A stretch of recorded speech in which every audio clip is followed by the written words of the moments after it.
first glance, it would appear that Jesus is giving advice in today's gospel on etiquette for dinner parties.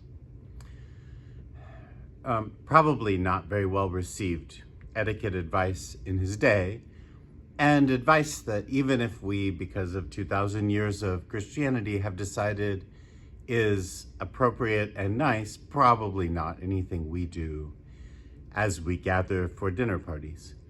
And so it might be helpful if we just take a step back and remember that the parables are stories told to help us understand the kingdom of God, to help us understand God our Father, and then to figure out how to live as members of the body of Jesus in this kingdom, right? That it's a more complex route. So, in fact, when Jesus was talking about sheep, he wasn't teaching shepherds how to be better shepherds. And his advice would have fallen very flat because no shepherd left 99 sheep unattended and went to look for a lost sheep. But God does. And probably we would be in very odd company as wedding guests if we went and took the lowliest spot and waited, hoping that maybe the host would come and bring us to a higher place. Because that's not what people do, right? Everybody's trying to get the seat they really, really want.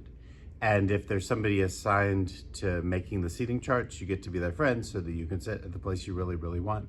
And all of the work that goes into seating charts for weddings and showers, no, we don't go and take the humble spot and hope to get elevated to the higher spot at dinner parties.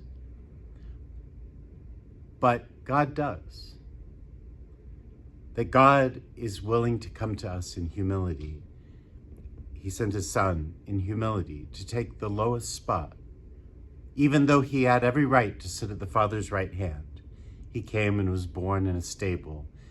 He was exiled in Egypt. He was a poor carpenter in Nazareth. He was an itinerant preacher with no place to lay his head.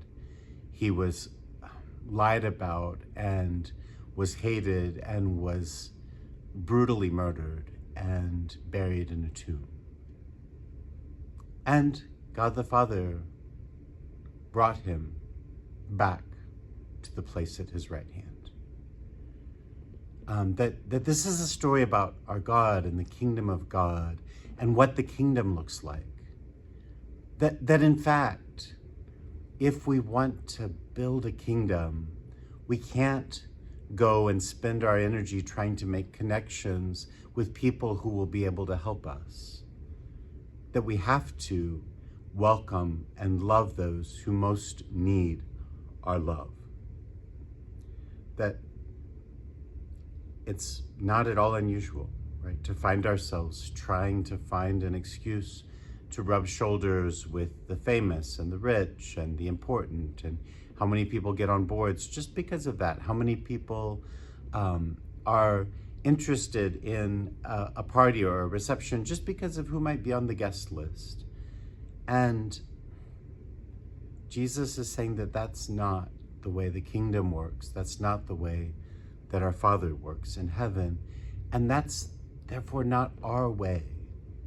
That we come to give of ourselves in love, and also to learn to long for and to desire in love. But in love, not in prestige and in power and importance. And to be able to take a risk on this parable, to find that even though God does things differently than all the ranchers and then all the farmers and all the hosts at parties, that God might have something for us, and that this kingdom, that is made up of those who can't pay God back, and that I've been invited into, and that if I take a humble place, I know that God will bring me to his right hand, because this is about God, not about me. And if I can share that gift of God's love with my brothers and sisters, knowing that it's about God, There is great blessing in the parable that Jesus tells today.